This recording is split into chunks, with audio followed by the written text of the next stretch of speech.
দীঘিনালা উপজেলার মেরুং ও বড় মেরুং এলাকার মাদক কারবারিদের নামের তালিকা: কবির হোসেন, ইয়াবা এবং গাঁজা ব্যবসার মূল হোতা। কবির হোসেনের বাপের নাম হলো রুল আমিন। কবির হোসেনের আর একটা পরিচয় হলো আমাদের বিএনপির সভাপতি শফিক আক্তারের শালা।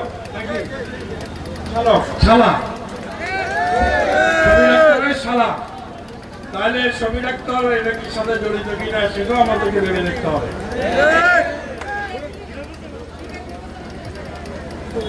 তারপরে আসেন সাইফুল ইসলাম, ইয়াবা সালামদার।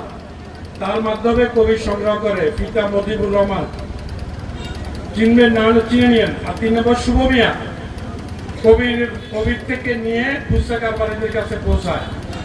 পিতা নুরুল হক ভূঁইয়া জনি, ফার্মেসি জনির ছেলে। ফার্মেসি জনি বিএনপি থেকে 2 বার বহিষ্কার হয়েছিল।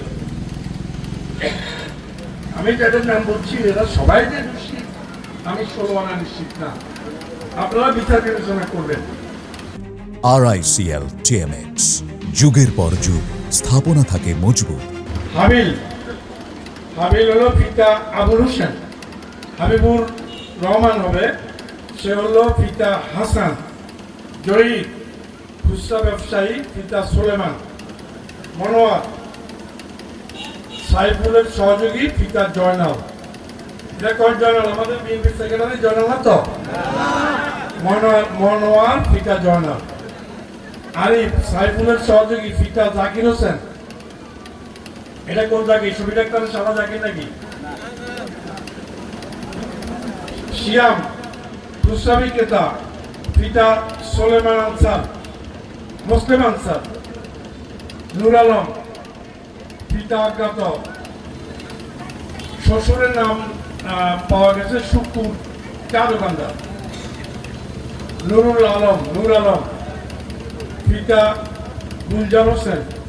হাবিবুর ইয়াবা ব্যবসায়ী, পিতা হাশেম কাজী। মহিউদ্দিন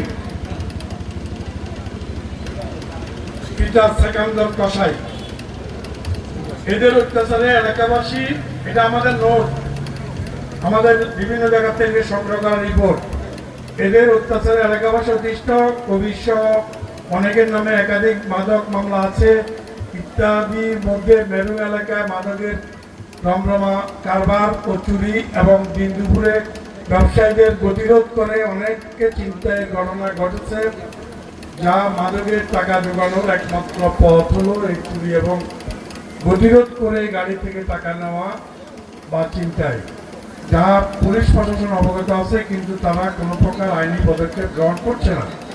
মাদক ব্যবসায়ীগণ যখন যে দল ক্ষমতায় থাকে তখন তাদের ছত্র ছায়ায় থাকতে পছন্দ করে, অর্থাৎ তারা থাকে। মাদক ব্যবসায়ীরা সবসময় সরকারি দল করে, সরকারি দলে থাকতে চায়, কিন্তু আমরা এদেরকে কোনো দেব না।